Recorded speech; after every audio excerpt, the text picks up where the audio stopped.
반갑습니다. 오늘은 백제금동대 항로 두 번째 시간을 지금 진행하도록 하겠습니다.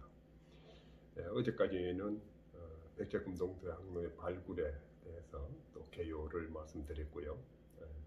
이제 오늘은 백제금동대 항로라는 이 항로가 어떻게 구성되어 있는지 좀 한번 알아보도록 이렇게 하겠습니다. 물론 이거에 대해서 별로 관심도 없을 수도 있어요. 그러나 백제금동대 항로에 대한 어떤 구성이 어떻게 되어 있는가 하는 건 굉장히 중요합니다. 왜 중요하냐면은 지금까지 발굴을 해놓고 각종 논문을 발표하면서 이거 어느 한 부분 이름을 하나도 정하지 못했어요. 다시 말해서 위에 있는 것은 꼭지, 그 다음에 또 중간에 있는 것은 덮개, 그리고 가운데 있는 것은 몸체, 그리고 밑에 있는 것은 용은, 받침, 이런 식으로 이름을 지어놨습니다. 한마디로 말해서 백제금동대 항로의 그 근본적인 실체를 모르기 때문에 이름 하나 붙일 줄 모르는 그런 지금 현실이죠. 그럼에도 불구하고 이에 대한 어떠한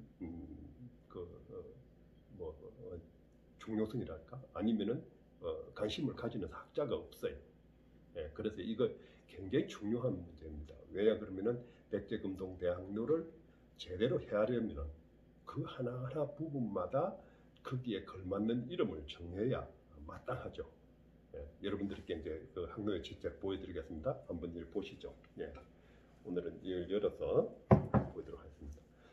여기 위에 있는 부분, 이 부분을 지금까지 뚜껑이라고 이야기를 합니다. 뚜껑에는 위에 있는 새가 있죠. 이 새가 봉황이라고 그렇게 이야기를 해왔어요. 그런데 실제 이 새가 한 마리인데 순놈이 봉이라 그러고 암놈은 황이라고 그랬지 않습니까? 그런데 어떻게 이놈이 한 놈이 암수를 다 가지고 있단 말입니까? 말도 안 되는 소리거든요. 그런데도 그렇게 학계에서는 통해요.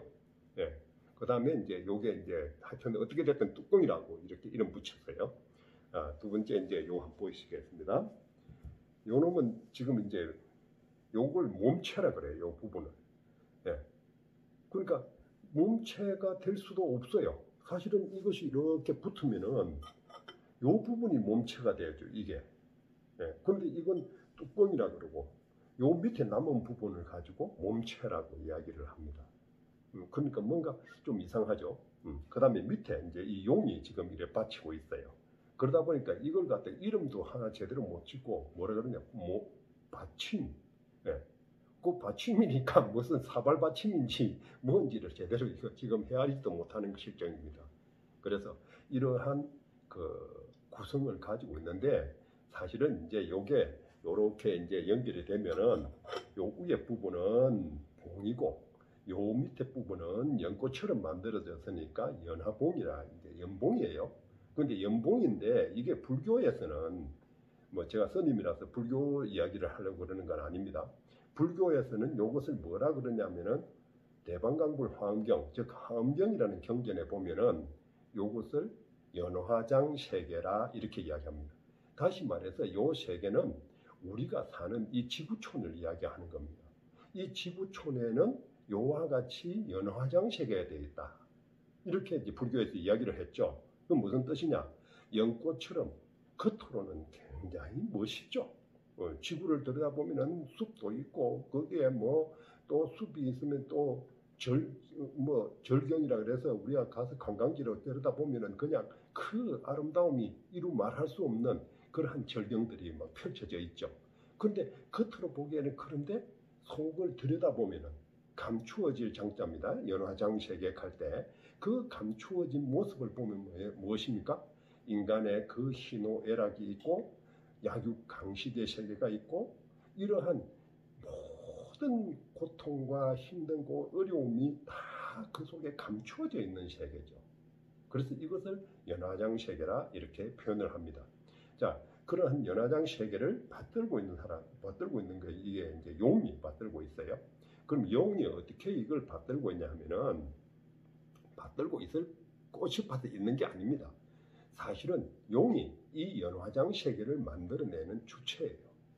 다시 말해서 용이 여의주를 물고 와서 그 여의주를 펼쳐내면은 이와 같은 연화장 세계를 펼쳐내는다는 것이죠. 그래서 우리 민족의 정신문화에도 이래요. 여의주를 용이 물고 가면은 그 물고 간 여의주를 가지고 천지인, 다시 말해서 공간을 만들어내고 물질을 만들어내고 거기에 생명을 불어넣어서 그 수많은 생명들이 살도록 만들어지는 세계, 즉 다시 말해서 우리가 사는 이 지구촌과 같은 세계를 우리는 용이 만들어내는, 여의주가 만들어내는 겁니다. 즉 여의주, 이 말은 여자가 그와 같을요, 그 다음에 뜻의, 그 다음에 구슬이라는 뜻이죠. 다시 말해서 그와 같은 뜻을 지닌 구슬이다 이 말이거든요. 그러면 그와 같은 뜻을 지닌 구슬이니까 그와 같은 뜻은 무엇인가? 이걸 헤아려야 됩니다. 다시 말해서 그와 같은 뜻은 바로 이 봉과 밑에 있는 이 5마리의 새가 만들어내는 세계입니다. 결론적으로 우리 금동대학로는 우리 인간의 삶을 표현하고 있는 거예요. 어떤 이상세계를 표현하는 거 아닙니다.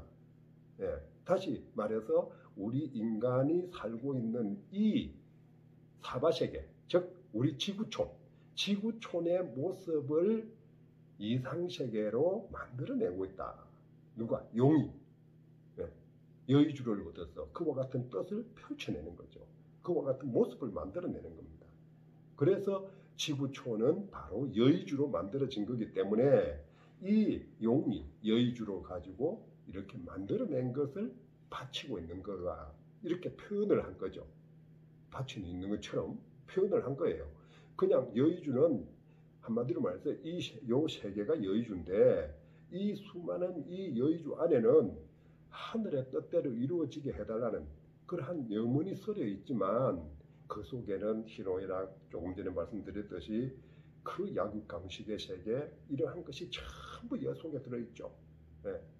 결론적으로는 죽음이라는 그런 어떤 극단적인 어떤 그런 모습까지도 여기에 감춰져 있는 겁니다.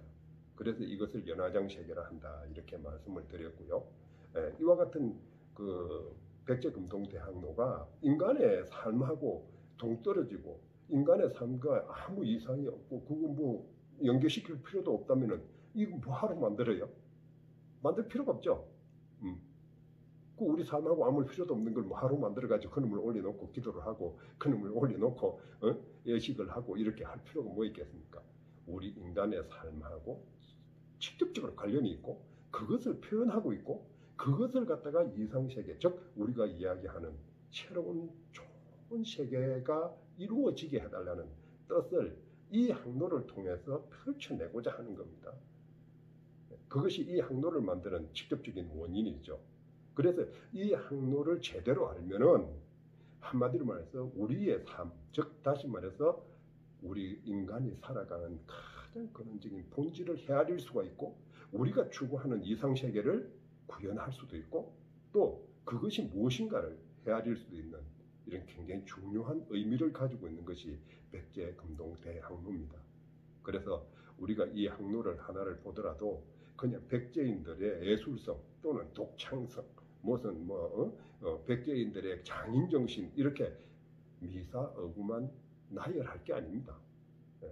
다시 말해서 이 항로가 지니고 있는 근본적인 본질, 근원적인 본질, 왜 향을 피웠고 또 그 향을 피운 이유가 무엇이고 왜 그러한 것을 우리는 의식으로 그렇게 표현할 수밖에 없습니까 하는 이러한 본질적인 인문학적인 차원에서의 어떤 그 탐구가 없이는 이 항로를 보는 것은 한마디로 말해서 수박 겉핥기에 속한다.